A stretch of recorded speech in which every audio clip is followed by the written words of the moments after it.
6:37 en el territorio continental ecuatoriano, buscando la verdad. Vamos a iniciar la jornada de entrevistas y debates, la opinión diversa y libre en la revista de Opinión Democracia.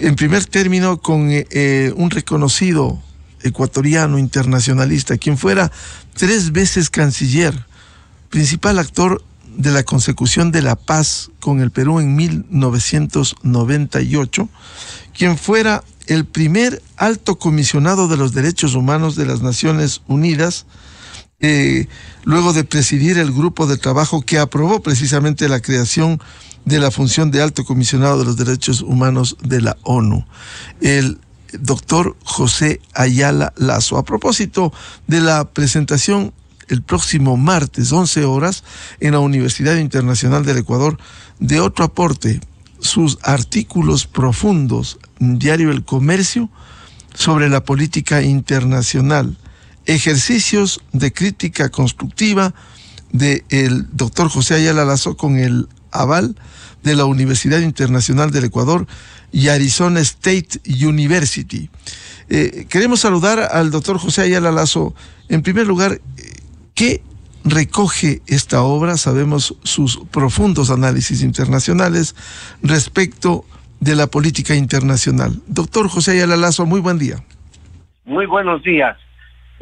Tengo mucho gusto de volver a verlo, a usted oírlo, y estoy a su disposición para responder a sus preguntas, mi querido Miguel.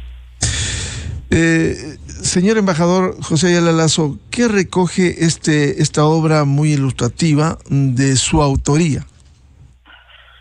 Miguel, muchos amigos, colegas, me habían sugerido la posibilidad de editar los artículos que yo había venido escribiendo a lo largo de 15 años en el diario El Comercio, en un segundo tomo,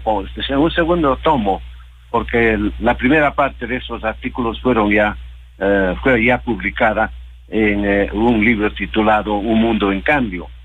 Yo medité sobre la posibilidad de acceder a estas insinuaciones amistosas, dudando siempre sobre la importancia de esos artículos, y en efecto concluí que el pedido que se me hacía estaba lleno de buena fe y de buenos deseos, y resolví publicar esos artículos.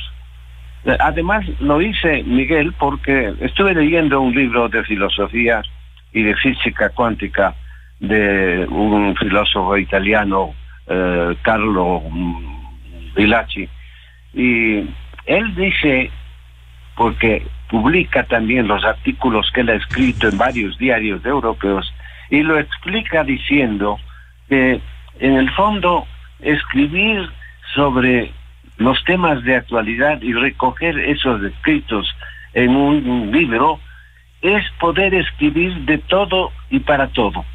No se trata de un ensayo sobre un tema específico o de un aspecto crítico sobre materias determinadas, sino se trata de recoger el pensamiento que el autor ha publicado sobre varios temas, diversos temas.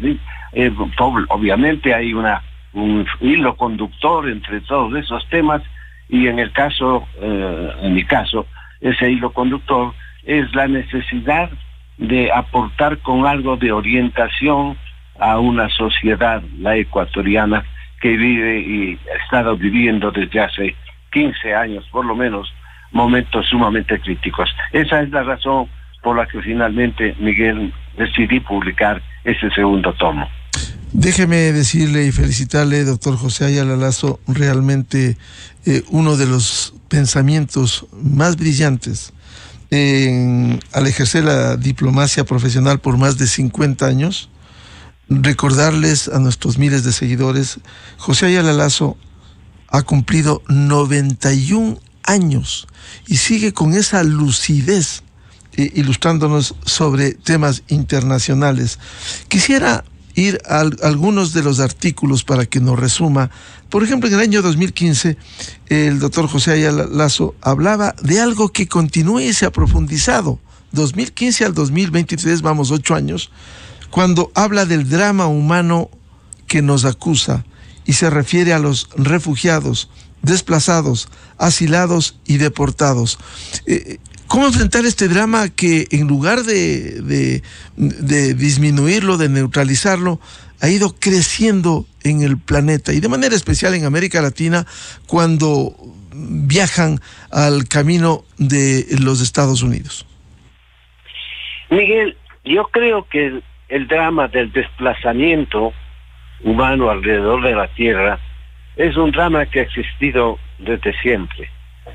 Si usted quiere una cita de la Biblia, por ejemplo, recordemos que cuando se construyó la llamada Torre de Babel, se confundieron las lenguas y comenzó la diferenciación entre los distintos pueblos que fueron emigrando de la zona en la que se encontraban para una sola finalidad: buscar de alguna manera la felicidad terrestre, la felicidad limitada, pero una felicidad que pudiera concretarse en una vida sana en la que las aspiraciones pudieran cumplirse. Y se empezó entonces la migración. Lo que ocurre es que los migrantes de la época contemporánea, que son ciudadanos de cada uno de sus países, a veces viven situaciones de injusticia institucionalizada por el sistema estatal que prima en todas partes, y resuelven salir para buscar una aspiración. Modernamente se ha hablado con tanta frecuencia del sueño americano, el sueño norteamericano. ¿Qué quieren los sudamericanos? Y no solo los sudamericanos, ciudadanos de todos los continentes, emigrar hacia los Estados Unidos, porque creen que allí hay oportunidades de trabajo. En consecuencia, lo que hay que tratar de solucionar es la causa de la migración. La causa de la migración puede ser múltiple, pero se resumiría en falta de libertad interna, tiranía, absolutismo, dictadura al interior de los estados. La segunda, la pobreza crítica. Hay diferencias tan grandes en la posesión de riquezas necesarias para la vida, lo cual es una injusticia muy grande, que obliga a los pueblos a emigrar para encontrar pan para sus hijos. Y la tercera causa es la violencia interna, que hace que políticamente unos sean rechazados, sean ofendidos constantemente y por lo tanto emigran hacia otras partes. En consecuencia, es un problema de esos que se llama problemas mundiales. La solución no puede venir sino mediante la aplicación de políticas mundiales. No es fácil, pero básicamente si nosotros creemos que las organizaciones internacionales han sido creadas para resolver problemas, tenemos que exigirles que den la prioridad necesaria a esos problemas, y los estados, que son la mayor parte de las veces los responsables de esta situación, deben comprender que es necesario resolver las causas de la migración. Obviamente eso no es un asunto que puede resolverse en pocas semanas o en pocos meses, pero una decidida política que busque una mejor distribución de la riqueza en el interior, el respeto de los principios y normas de la vida democrática, que permitan al ciudadano vivir en un ambiente de libertad, en el que exprese mal o bien sus ideas, pero que las exprese, y sobre todo la justicia entre todos. Todos somos iguales, todos tenemos los mismos anhelos de libertad, de vida sana, decente, en un medio apropiado, y todos en consecuencia debemos limitar los que tenemos más para que los que menos tienen puedan aspirar a una vida más digna. Esta es la realidad del problema de la migración universal. Doctor José Ayala, usted ha citado tres de las causas de esta migración, entre otras: las dictaduras, la pobreza crítica, la violencia. La pregunta que uno pudiera formularse desde el ciudadano común: ¿por qué se escoge Estados Unidos para ir? Y no, si en América Latina se ha vendido la idea de la igualdad penosamente en la pobreza, de regímenes totalitarios como Cuba, Venezuela, hoy Nicaragua, ¿por qué no migran si se cree en esas voces de populistas que han recorrido y recorren América Latina, ¿por qué no van a esos supuestos regímenes de igualdad como Cuba, Venezuela, Nicaragua, y tienen que ir a Estados Unidos, al que lo critican? Mire, lo que es real es que ya Churchill lo decía claramente, las formas de gobierno son malas, excepto la democracia.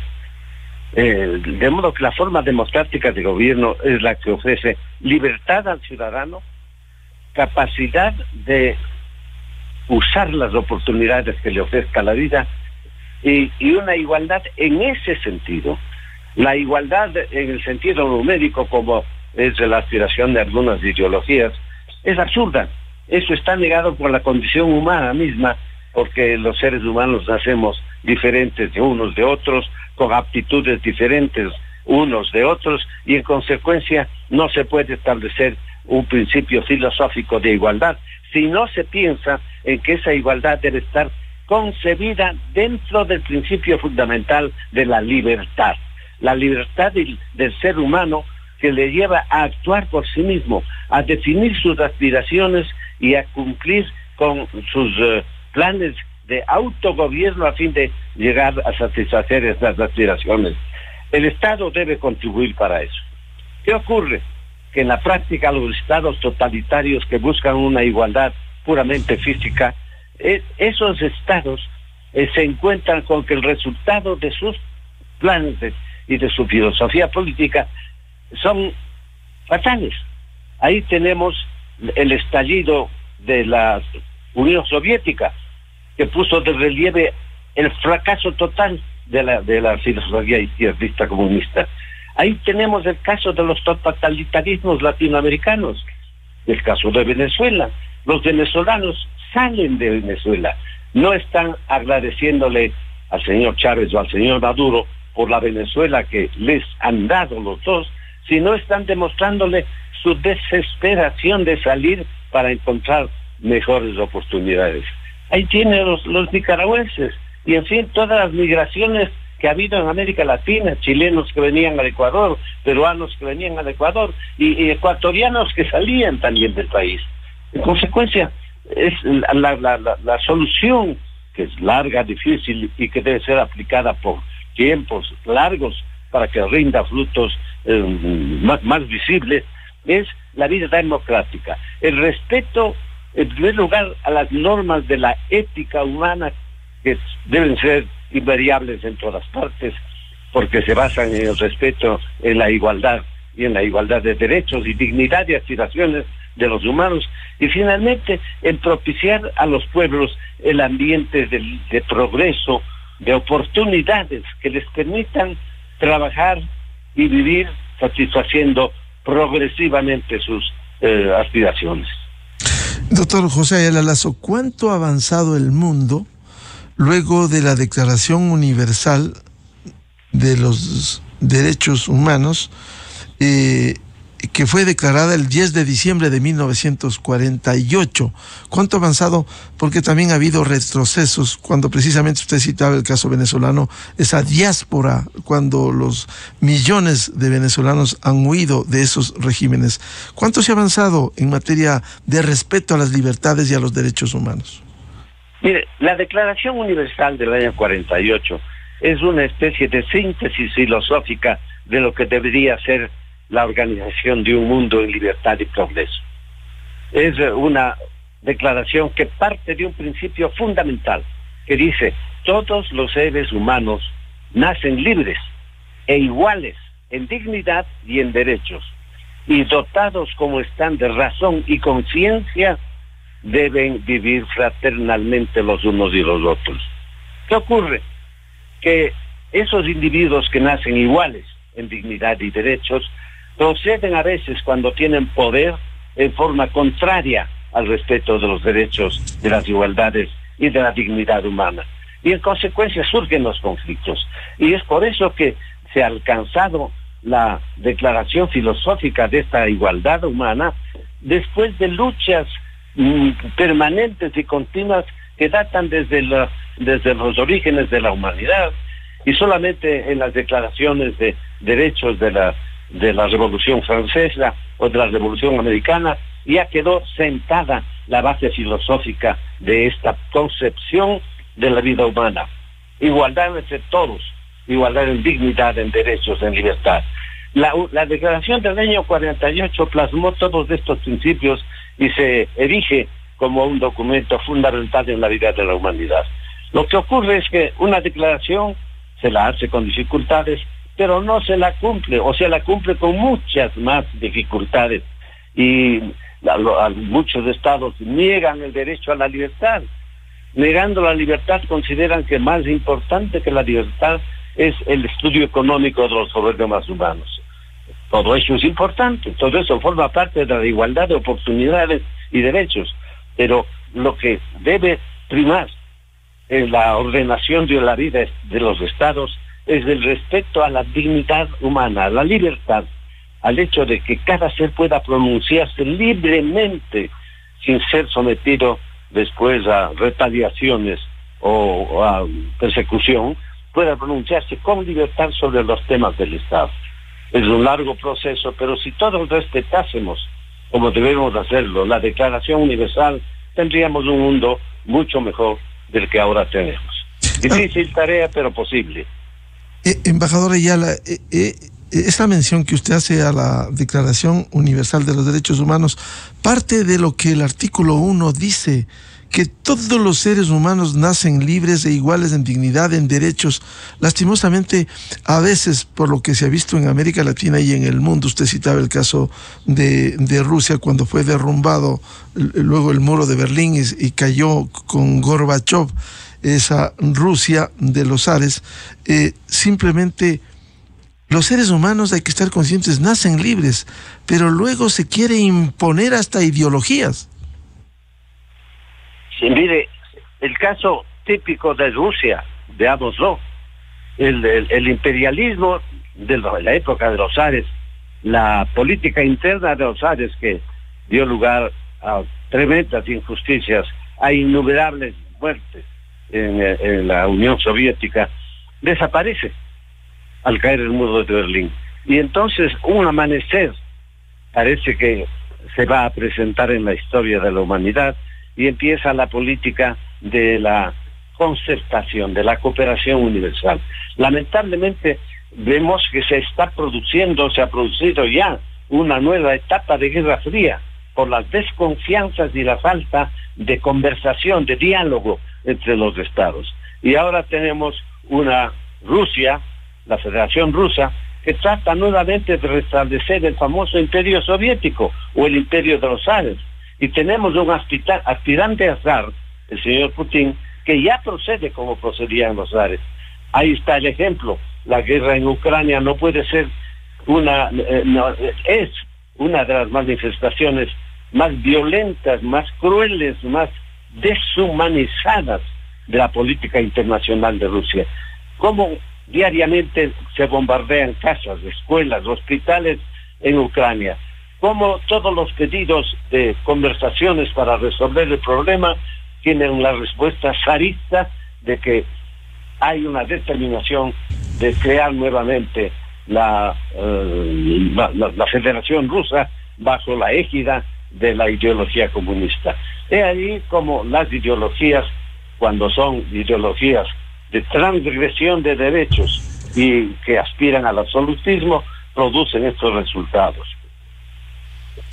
Doctor José Ayala Lazo, en sus columnas de diario El Comercio, quisiera recordar, porque hay temas que usted ha abordado, como lo hace en esta segunda edición de sus artículos, la nueva política internacional. ¿Qué debiera implicar? Y yo quiero recordar, el 18 de agosto del 2018, publica precisamente un interrogante sobre la nueva política internacional en el caso ecuatoriano, luego de la salida del gobierno autoritario del presidente Rafael Correa y la recuperación de esa imagen internacional. ¿Qué implica una nueva política internacional? Mire, yo creo que lamentablemente los años que el Ecuador estuvo sometido al señor Correa y en los años en los que se practicaron políticas que siempre fueron criticadas, pero que han dado resultados que todo el mundo puede ver ahora con claridad. Esa política internacional tenía que ser modificada radicalmente. No era solo la política internacional, era la política general del Estado ecuatoriano. ¿Qué nos dio como resultado eso?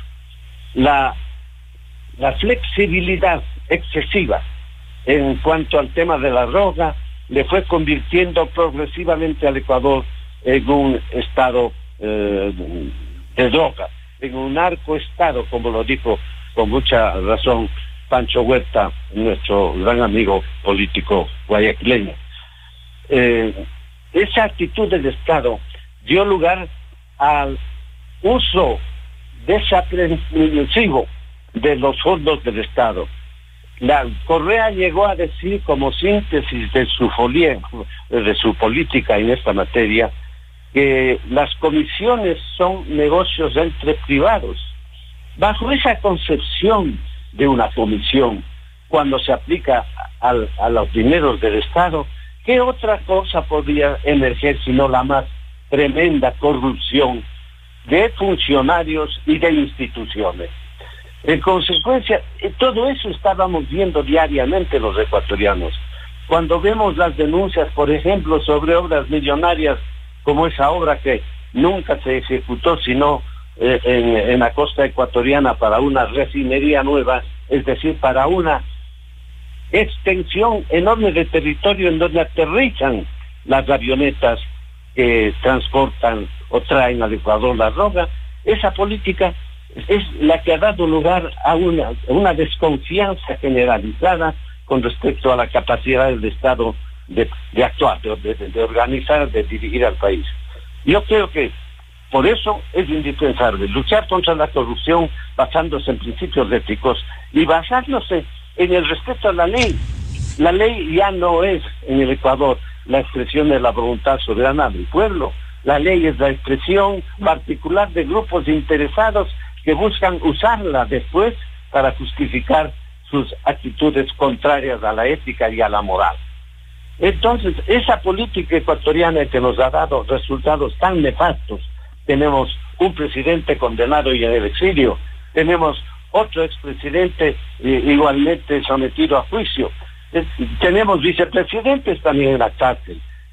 Caramba, todo eso demostraba hasta qué punto la corrupción había llegado, las instituciones despedazadas, a tal punto que ahora inclusive se ven unas luchas entre las instituciones desorganizadas internamente, incapaces de definir bajo principios de filosofía política cuáles son sus atribuciones, qué límites tienen esas atribuciones, cómo debe coordinarse ordenadamente la acción de cada una de ellas en su ámbito de competencia para que sea una armoniosa orquesta la que toque el presidente ecuatoriano y los demás poderes del Estado, y no la continua lucha entre las distintas interpretaciones de la ley, interesadas todas ellas, que hacen tales instituciones y que hacen los políticos ecuatorianos. De modo que esa política, yo decía, tiene que cambiar radicalmente. Si va a haber un nuevo gobierno, ese nuevo gobierno debe comenzar enseñándole al pueblo que lo fundamental para que un Estado progrese es el respeto de la ley, es el respeto de la ética, de la moral, es el ejercicio de la Declaración Universal de los Derechos Humanos. Esa era la nueva política a la que yo aludía en ese artículo. Doctor José Ayala Lazo, a propósito de la mención que ha hecho de la droga y el narcotráfico, usted también escribe el 28 de abril del 2018 un artículo de la despenalización de la droga a propósito de un reconocimiento que hiciera en la ONU del entonces presidente Santos de Colombia, que el narcotráfico es la principal amenaza contra la paz. Pero pasan los años y quizás cada vez esos señalamientos que usted hace, hablo hace 5 años, que dice el Ecuador está viviendo estos problemas en carne propia, lo que ha llevado a algunas voces autorizadas a sugerir un amplio debate sobre la legalización de la droga. Y recuerda algo que ocurriera a comienzos del siglo XX, cuando los Estados Unidos estaban dominados por el crimen organizado, financiado sobre todo por el tráfico ilegal del alcohol, al legalizarse su comercio, la violencia y el terror entraron en agonía. ¿Cómo afrontar este tema de la droga que plantea problemas múltiples, embajador Ayala? Sin duda, la solución al problema de la droga no es sencilla, no es simple ni a corto plazo. Se ha dicho que hay experiencias internacionales que demuestran que la legalización de la droga puede dar como resultado la disminución de la violencia en determinados países. Hubo un país europeo que legalizó naturalmente de manera medida el uso de la droga. Pero ¿qué pasa, Miguel?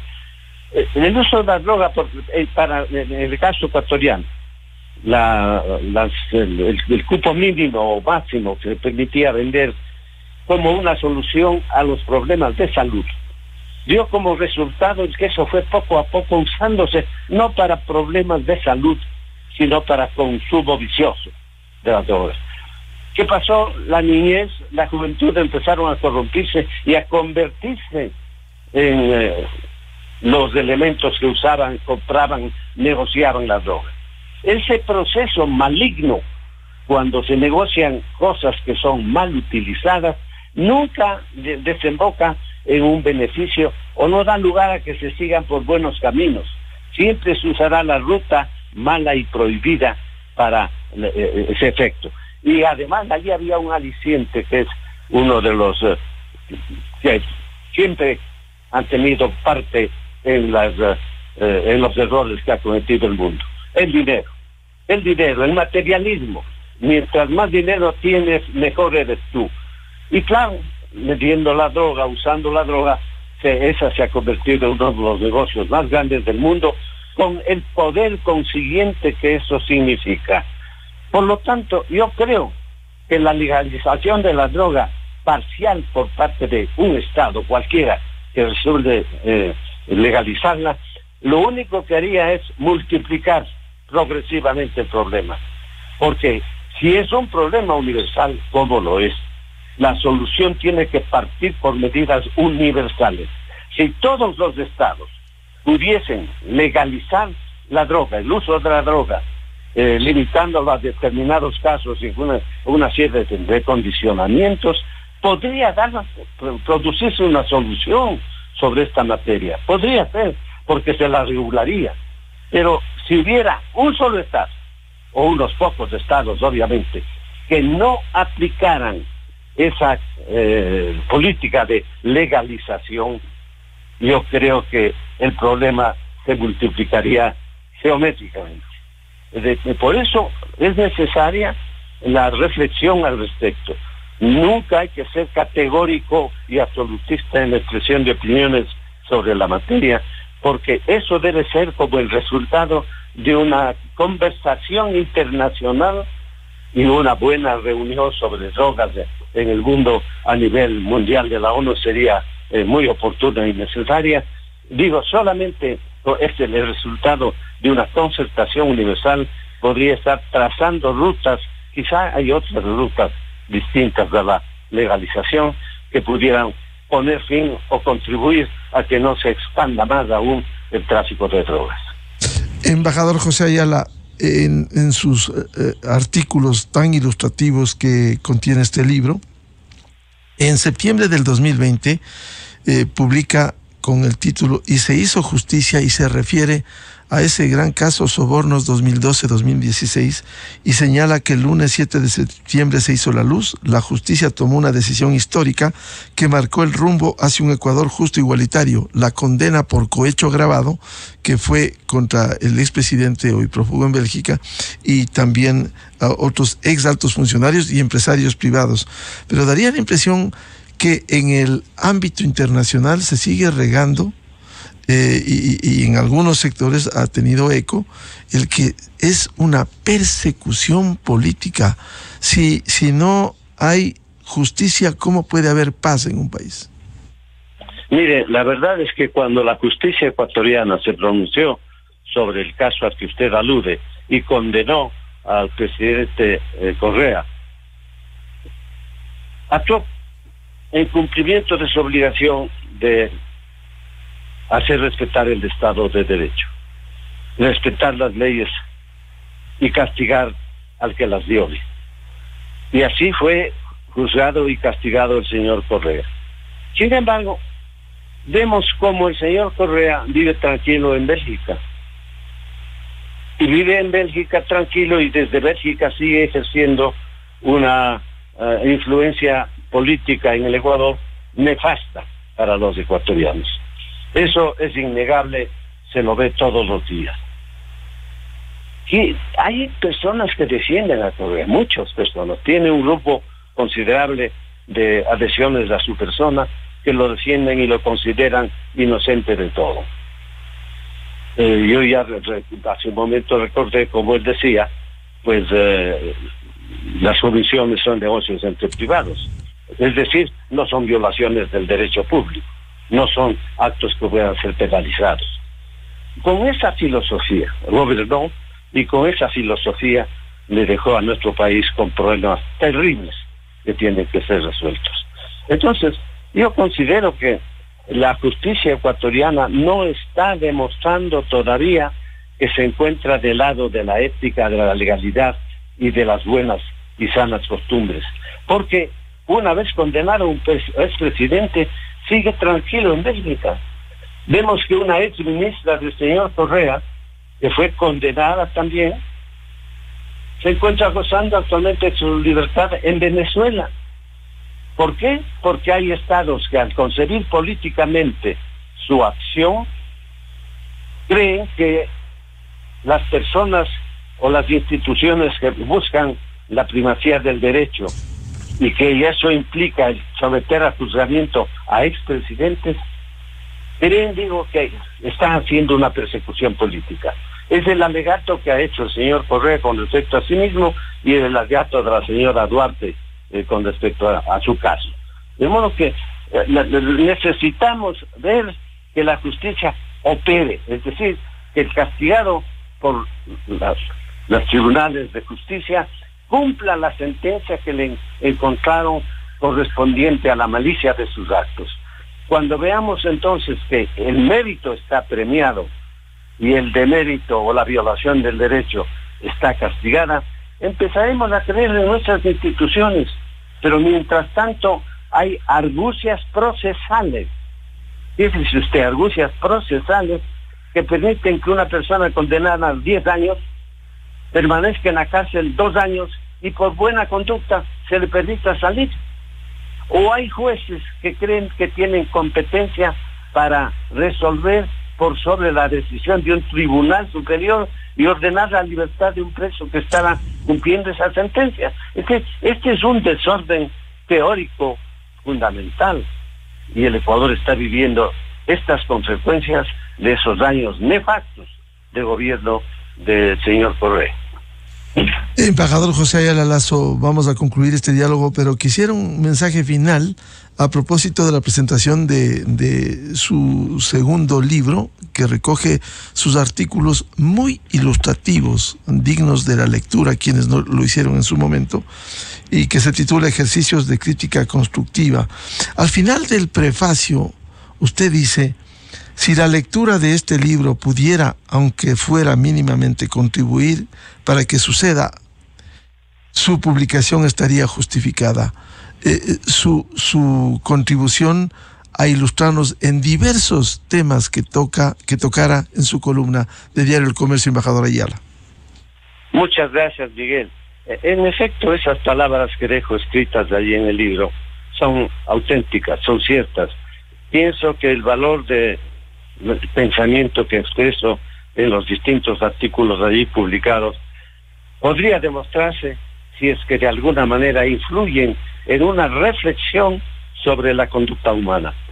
¿Cómo debemos los ciudadanos ecuatorianos, cada uno de nosotros, dejar de, sobre todo, buscar responsables en el otro, en los otros, y encontrar responsabilidades en uno mismo? Si todos pudiésemos contribuir a una reflexión nacional pacífica, mesurada, alejada de odios, de venganzas, de deseos de retaliación y concebida solamente como aquella filosofía política nacional que debería cumplir siempre y en todas circunstancias con cualquier gobierno del Estado ecuatoriano. Si eso pudiera ocurrir, creo yo que me sentiría profundamente satisfecho por la publicación de este libro. Ojalá tal sea el resultado. Al embajador José Ayala Lazo, ex canciller ecuatoriano, ex alto comisionado para los Derechos Humanos de las Naciones Unidas, el próximo martes, 11 horas, en la Universidad Internacional del Ecuador, se presentará este libro, Ejercicios de Crítica Constructiva, que recoge los artículos del embajador José Ayala Lazo. Muchas gracias, la atención a la revista de Opinión Democracia, y felicitaciones, como siempre, por este nuevo aporte al embajador José Ayala Lazo. Muchísimas gracias, Miguel, por sus amables palabras. Muchas gracias, muy buen día al embajador José Ayala Lazo. 7:13 en el territorio continental ecuatoriano, buscando la verdad en la revista de Opinión Democracia. Vamos a una pausa publicitaria y ya volvemos para hablar sobre el tema de la seguridad como algo urgente, no solo para enfrentar a la delincuencia y al crimen organizado, sino también para dar las herramientas materiales y las herramientas jurídicas, como son las deudas pendientes en la Asamblea Nacional. Invitados, el doctor Daniel Pontón, académico, y los generales Juan Carlos Rueda y Wagner Bravo.